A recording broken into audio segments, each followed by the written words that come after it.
be in heaven.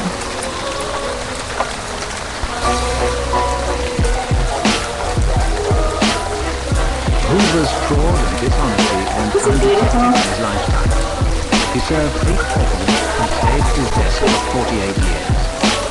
It is now becoming clear that Hoover's personal corruption corrupted the very mission of the FBI, to fight crime. For it was while Hoover was director of the FBI that the mafia was about to grow rich and powerful. Hoover made his name as a crime fighter in 1934 when his G-men gunned down public enemy number 1 John Dillinger outside a Chicago cinema. Dillinger was dead. He lay in a pool of his own blood in the filth of an alley. His body was rushed to the morgue and police headquarters. The FBI allowed newsreels to film the corpse. Hoover hung Dillinger's death knife on his office wall.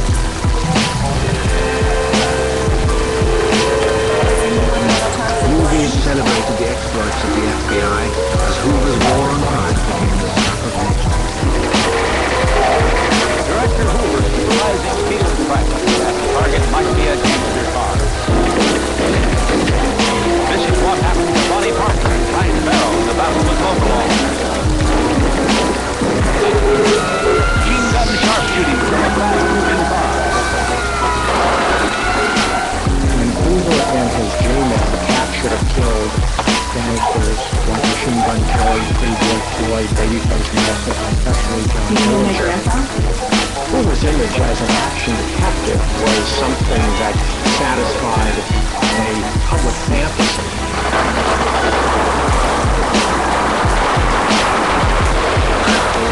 Every shot hits the anatomy of that theoretical public enemy. He will kill and kidnap no more. For all the fuss about pursuing the John Dillingers and the small-town hoods of the Midwest, anyone at the top in law enforcement at that time knew that the real threat to society came from elsewhere. The late 30s was the time at which the mafia in the United States really started to get a grip on society. The grip that would have it turn into the Godfather mafia by the late 50s. In New York, it was called the mob. In Chicago, the outfit. In Detroit, the purple gang. Rich with new profits from loan sharking, gambling, narcotics, and drugs, the mafia families were now paying off judges, and city hall. By 1930, a nationwide crime syndicate had formed, and the American mafia would stop at nothing to enforce its will. I think if they could have been attacked before they grew, before they got the wealth, before they got the knowledge, organized crime could have been nipped in the bud, if you will, and never would have grown strong as in decades. At first, in the late 30s, it seemed that J. Edgar Hoover was going to pursue crime. It looked as if he was about to pursue the key mafiosi in the country. He went on raids in 3 states in 1937 with Clyde Colson at his side. And then, quite suddenly, the question is why. By the late 1930s, illegal off-track horsebacking was the mob's biggest source of illicit wealth, and 2 men dominated it. Meyer Lansky was the hoodlum who became the mob's financial genius. Frank Costello was the man who had set up a national network of illegal bookies. For decades, Hank Messick, the veteran crime reporter, has chronicled the rise of the mafia. Mob goes where the money is. When you have racing, you have big money being there. It attracts gangsters, hoods, crooks of all kinds, just like sugar attracts flies. It's Derby Day in Old Kentucky, and Churchill Downs is the mecca for 60,000 race fans. And here's head G-man J. Edgar Hoover with a last-minute tip for Dan. Hoover was a devout gambler. There was a sickness for him, just like a man who's an alcoholic.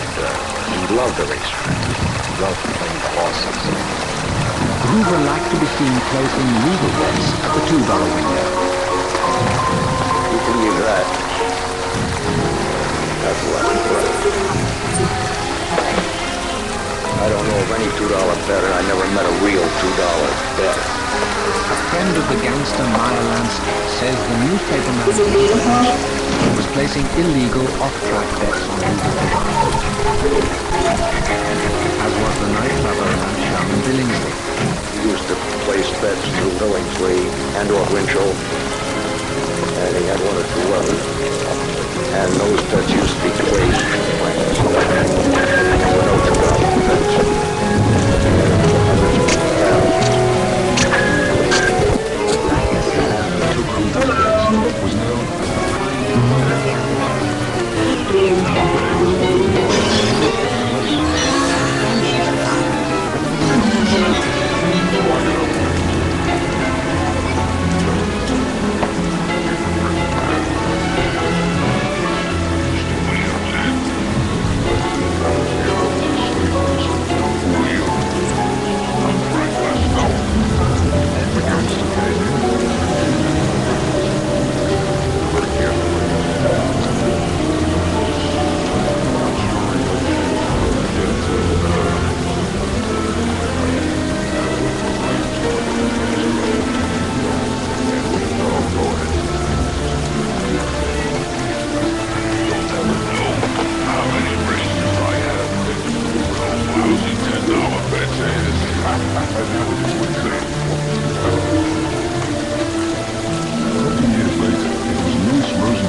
Hoover liked to gamble.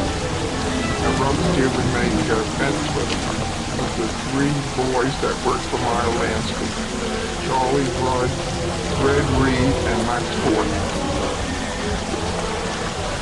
Hoover would place the bets through Rosenstein. Rosenstein would call the boys up, and they would make the bets. And if Hoover won, he got paid. If he didn't win, they would just forget it. One of the reasons why we would never want to get into investigating organized crime, because organized crime controlled the gambling industry. Off-track type I would say that was probably one of the areas people followed as a compromise. Hoover's friendship with Rosenstein endured through the years, even when Rosenstein became a target of the New York State Committee on Organized Crime. In Florida, its chief investigator, Bill Gallinari, observed Rosenstein on board his yacht who was the godfather of the Philadelphia mafia. There was a bigger show offense of organized crime one day. Then having dinner, and get to die on another day. Certain things, questions about his integrity. Hoover's friendship for Rosenstein meant that he was literally a handshake away from living in the union One day, Lansky bragged about his virtual immunity. Says if you'll know he says he doesn't go in for any fun things after all himself.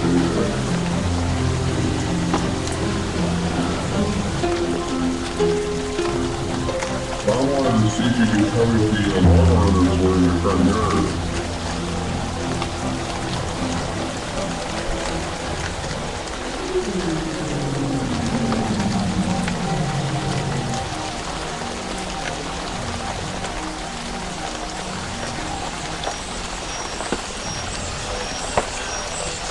Police here with them to do so at all.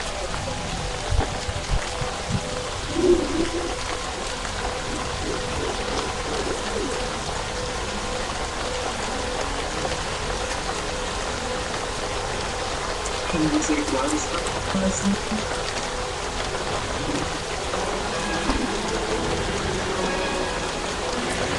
Thank